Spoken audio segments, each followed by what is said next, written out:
بسم اللہ الرحمن الرحیم۔ السلام علیکم ورحمۃ اللہ وبرکاتہ۔ بسم اللہ الرحمن الرحیم۔ عزیز طلباء اکرام،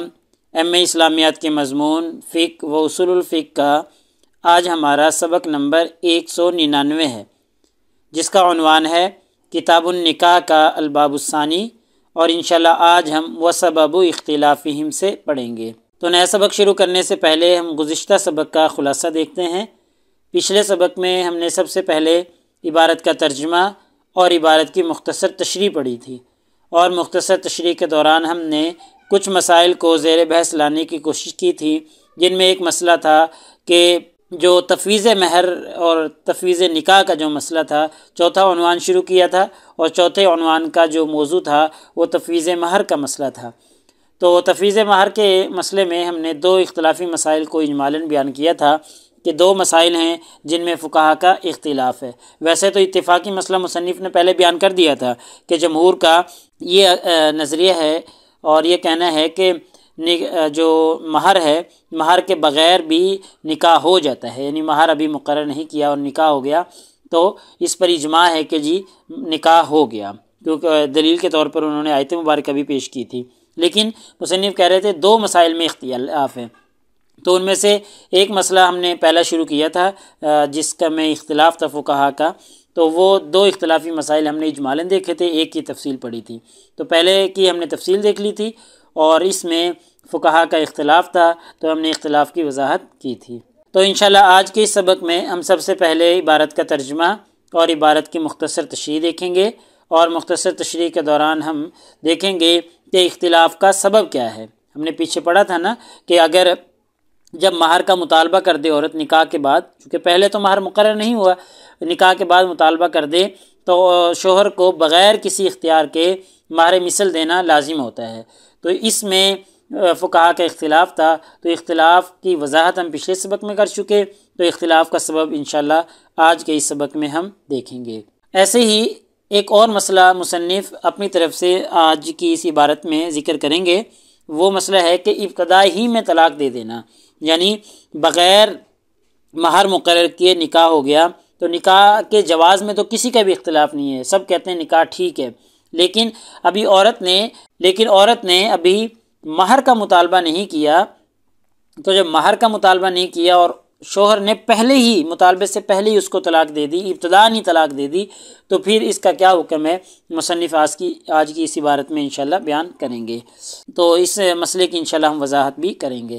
تو چلیے دیکھتے ہیں، یہ آج کی ہماری عبارت ہے۔ وسبب اختلافہم، اختلاف کا سبب یہ ہے کہ جو فقہا کے درمیان اختلاف ہوا تھا، اعنی مصنف بتلا رہے ہیں کہ وہ اختلاف کس چیز میں ہوا تھا، بین من یوجب مہر المثلی من غیر خیار للزوج اذا طلق بعد طلبها الفرض ومن لا یوجب، کہ مہر کے مطالبہ کے بعد طلاق واقع ہونے کی صورت میں شوہر کو بغیر کسی اختیار دیے ہوئے مہر مثل کو واجب کرنے، ومن لا یوجب، اور مہر مثل کو واجب نہ کرنے میں فقہا کا جو اختلاف تھا اس اختلاف کا سبب ہے۔ پیچھے ہم ذکر کر چکے ہیں مسئلہ تفصیل کے ساتھ کہ کچھ فقہا کے نزدیک مہر مثل واجب ہو جائے گا جب وہ مطالبہ کرے گی، اور امام مالک رحمہ اللہ کی رائے ہم نے دیکھی تھی کہ انہوں نے شوہر کو 3 اختیارات دیے تھے، وہ تینوں میں سے کسی ایک پر بھی عمل کر سکتا تھا۔ تو مہر مثل کو واجب کرنے یا مہر مثل کو واجب نہ کرنے میں جو فقہا کا اختلاف تھا، اس اختلاف کا یہ سبب ہے۔ اختلافہم فی مفہوم قولہ تعالی، چونکہ اللہ تعالیٰ کے اس فرمان کے مفہوم میں فقہا کا اختلاف ہوا ہے، ٹھیک ہے، یعنی یہ جو اللہ تعالیٰ نے قرآن مجید میں ارشاد فرمایا ہے، لا جناح علیکم ان طلقتم النساء ما لم تمسوہن او تفریضوا لہن فریضہ، یہ والی آیت مبارکہ جو ہے، اس آیت مبارکہ کے مفہوم میں فقہا کا اختلاف ہو گیا، اس کو سمجھنے میں اختلاف ہو گیا، اس لیے پھر اس مسئلے میں بھی اختلاف ہے جس مسئلے کی بنیاد اس پہ رکھی گئی ہے، ٹھیک ہے۔ کیا اختلاف ہوا ہے؟ هل هذا محمول على العموم فی سقوط الصداق، کہ اس کو محمول کریں گے عموم پر مہر کو ساقط کرنے کے بارے میں، یعنی مہر کو ساقط کرنے کے بارے میں یہ آیت عام ہے۔ اللہ تعالیٰ نے یہی فرمایا نا کہ تم پر کوئی گناہ نہیں ہے، کوئی حرج نہیں ہے کہ اگر تم عورتوں کو طلاق دے دو ان کو چھونے سے پہلے، یعنی ہم بستری سے پہلے، او تفریضوا لہن فریضہ، یا ان کا مہر مقرر کرنے سے پہلے۔ تو آپ دیکھیں مہر مقرر کرنے سے پہلے طلاق دینا تو یہ عام ہے کہ مہر کو ساقط کرنے کے بارے میں، کہ مہر کو ساقط کرنے کے بارے میں عام ہے، بس اس آیت مبارکہ کی وجہ سے جو مہر ہے اس کا سقوط ہو گیا، اس بارے میں یہ عام ہے۔ آگے چاہے جو مرضی ہو، سواء اکان سبب طلاقی اختلاف فی فرض صداق، برابر ہے کہ جو طلاق کا سبب ہے وہ ان کے آپس میں مہر کے تقرر میں اختلاف ہے، او لم یکن الطلاق سببہ الخلاف فی ذالک، یا طلاق کا جو سبب ہے وہ اس کے علاوہ کوئی اور ہے، ٹھیک ہے، یعنی طلاق کا جو سبب ہے وہ کچھ بھی ہو، لیکن بس آیت سے یہ ثابت ہو رہا ہے، عام ہے کہ جی مہر ساقط ہو جائے گا، مہر کے سقوط کے بارے میں یہ آیت عام ہے، خواہ طلاق کی وجہ تعیین مہر میں اختلاف ہو یا اس کے علاوہ کچھ اور ہو، یعنی مہر کے بارے میں میاں بیوی کے اختلاف ہو گیا ہو، اس وجہ سے طلاق ہو رہی ہے، یا اس کے علاوہ کسی اور سبب سے طلاق ہو رہی ہے، تو بہرحال آیت سے یہ ثابت ہوتا ہے کہ مہر ساقط ہو جائے گا۔ وَأَيْضًا، اور اسی طرح فَهَلْ يُفْهَمُ مِنْ رَفْعِ الْجُنَاحِ عَنْ ذَلِكَ سُقُوطُ الْمَهْرِ فِي كُلِّ حَالٍ، اور کیا گناہ نہ ہونے کا مفہوم یہ ہو سکتا ہے، فَهَلْ يُفْهَمُ مِنْ رَفْعِ الْجُنَاحِ، یعنی جناح، اللہ نے یہ کہا نا لا جناح علیکم، تم پر کوئی گناہ نہیں ہے، تو گناہ کا نہ ہونا، اس کا جو مفہوم ہے کیا یہ ہے کہ سقوط المہر فی کل حال، کہ ہر حال میں مہر جو ہے وہ ساقط ہو جائے گا، او لا یفہم ذالک، یا یہ مفہوم نہیں لیا جا سکتا، یعنی یہ اللہ نے یہ کہا ہے نا کہ تم پر کوئی گناہ نہیں ہے، تو کیا ہر حال میں جو مہر ساقط ہے اس سے گناہ کو ختم کیا جا رہا ہے، او لا یفہم ذالک، یہ اس کا یہ مطلب، یہ مفہوم نہیں لیا جا سکتا۔ تو فی احتمال، تو اس میں اس آیت مبارکہ میں احتمال موجود ہے۔ وَإِنْ كَانَ الْأَظْهَرُ سُقُوطَهُ فِي كُلِّ حَالٍ، اگرچہ زیادہ واضح یہی معلوم ہوتا ہے کہ اس کے بعد یہ مہر کو ساقط کرنا ہے ہر حال میں، یعنی زیادہ اس سے یہی ثابت ہو رہا ہے کہ ہر حال میں مہر ساقط ہے۔ کیوں؟ کیونکہ اللہ تعالیٰ نے فرمایا ہے وَمَتِّعُوهُنَّ عَلَى الْمُوسِعِ قَدَرُهُ وَعَلَى الْمُقْتِرِ قَدَرُهُ، جس کا ترجمہ ہے کہ انہیں کچھ نہ کچھ ضرور دو، خوشحال آدمی اپنی قدرت کے مطابق، اور جو غریب آدمی ہے، تنگ دست ہے، وہ اپنی قدرت کے مطابق، جب ان کو طلاق دی جائے تو پھر ان کو کچھ نہ کچھ اپنی وسعت کے مطابق دے دیا جائے۔ تو اب اس سے ثابت ہو رہا ہے کہ ہر حال میں وہ جو مہر ہے وہ ساقط ہو رہا ہے، چونکہ اللہ نے بھی کہہ دیا لا جناح علیکم، تم پر کوئی گناہ نہیں ہے، اور ایسے ہی یہاں بھی کہہ دیا، اب متع اس کے لیے متعین کر دیا ہے، مہر وغیرہ کی تفصیل اللہ تعالیٰ نے بیان نہیں کی، تو اس سے ظاہر یہی ہوتا ہے کہ جو مہر ہے وہ ساقط ہو جائے گا۔ آگے دیکھیں، یہاں سے مصنف ایک اور مسئلہ بیان کر رہے ہیں، ولا خلاف اعلمہ فی، مصنف کہہ رہے ہیں اس مسئلے میں میرے علم کے مطابق کوئی اختلاف نہیں۔ وہ مسئلہ کیا ہے؟ انہ اذا طلق ابتداء، کہ اگر شوہر نے ابتداء ہی اس کو طلاق دے دی، یعنی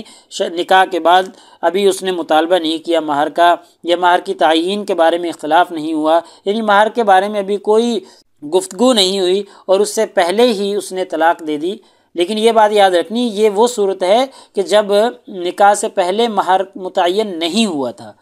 جب مہر متعین نہیں ہوا تھا اور پھر نکاح ہو گیا، نکاح کے بعد عورت نے بھی مطالبہ کیا نہیں اور شوہر نے پہلے ہی اس کو طلاق دے دی، انہ لیس علیہ شیء، تو انہ لیس علیہ شیء، تو اس شوہر پر کچھ بھی واجب نہیں ہوگا، یعنی نکاح ہوا بغیر مہر متعین کیے، نکاح کے بعد عورت نے ابھی مطالبہ نہیں کیا مہر کا اور شوہر نے اس کو پہلے ہی طلاق دے دی، تو انہ لیس علیہ شیء، تو اس شوہر کے ذمے کچھ بھی ادا کرنا واجب نہیں ہے۔ تو مصنف کہہ رہے ہیں اس مسئلے میں میرے علم کے مطابق کوئی اختلاف نہیں ہے۔ وقد كان يجب على من اوجب لها المتعة مع شطر الصداق، جن فقہا نے نکاح غیر تفویض میں ہم بستری سے پہلے طلاق ہونے کی صورت میں، ان فقہا پر واجب ہے جنہوں نے واجب قرار دیا ہے متع میں مع شطر صداقی، یا نصف مہر، یعنی نصف مہر دینا واجب ہے جبکہ وہ دخول سے پہلے نکاح غیر تفویض میں طلاق دے دے، یعنی نکاح ایسا ہوا ہے جو غیر تفویض ہے، یعنی کہ اس میں ابھی مہر وغیرہ متعین نہیں ہوا تھا، تو ایسے نکاح میں دخول سے پہلے کسی شوہر نے بیوی کو طلاق دے دی، تو کچھ فقہا کا کہنا ہے کہ اس کے لیے نصف مہر واجب ہوگا، نصف مہر واجب ہوگا، یعنی غیر تفویض ہے، غیر تفویض کا مطلب یہ ہے کہ جس میں مہر متعین ہوا تھا۔ تو جس نکاح میں مہر متعین ہو گیا تھا اور مہر متعین ہونے کے بعد پھر دخول سے پہلے طلاق دے دی، تو ہم پیچھے بھی یہ مسئلہ ذکر کر چکے ہیں، تو کچھ فقہا کہتے ہیں کہ نصف مہر دیا جائے گا عورت کو، ٹھیک ہے۔ تو پھر انہوں نے نصف مہر کے ساتھ متع کو بھی واجب قرار دیا ہے، یعنی کچھ ساز و سامان دے دیا جائے، تو نصف مہر کے ساتھ انہوں نے متع بھی لازم قرار دیا ہے۔ وَأَوْجَبَ لَهَا مَهْرَ الْمِثْلِ، اور مہر مثل کو واجب کیا ہے فی نکاح تفویض، نکاح تفویض میں، یعنی جس میں مہر متعین نہیں کیا گیا تھا۔ یہ دو مسائل ہو گئے نا، مصنف یہ کہہ رہے ہیں کہ وہ فقہا جو کہتے ہیں کہ نکاح غیر تفویض میں دخول سے پہلے اگر طلاق دے دی تو نصف مہر کے ساتھ متع بھی لازم ہے، تو وہی فقہا کہتے ہیں کہ نکاح تفویض میں مہر مثل دیا جائے گا، ٹھیک ہے۔ یعنی ایک ہی جو فقہا کی جماعت ہے اس کا کہنا یہ ہے کہ اگر غیر تفویض ہے نکاح تو پھر نصف مہر کے ساتھ متع بھی دیا جائے گا، اور اگر نکاح تفویض ہے تو اس میں مہر مثل دیا جائے گا۔ ان یوجب لها مع المتعة فیہ شطر مہر المثل، تو مصنف کہہ رہے ہیں ان کو چاہیے تھا کہ یہ واجب کرتے اس میں متع کے ساتھ شطر مہر المثل، مہر مثل کا نصف، یعنی جیسے انہوں نے مہر کا نصف کیا ہے اور ساتھ متع لازم قرار دیا ہے غیر تفویض میں، تو ان کو نکاح تفویض میں چاہیے تھا کہ مہر مثل کا نصف کرتے اور اس کے ساتھ متع بھی لازم قرار دیتے۔ یہ مصنف کہہ رہے ہیں کیوں؟ کیونکہ لأن الآیۃ، آیت مبارکہ میں لم تتعرض بمفہومہا،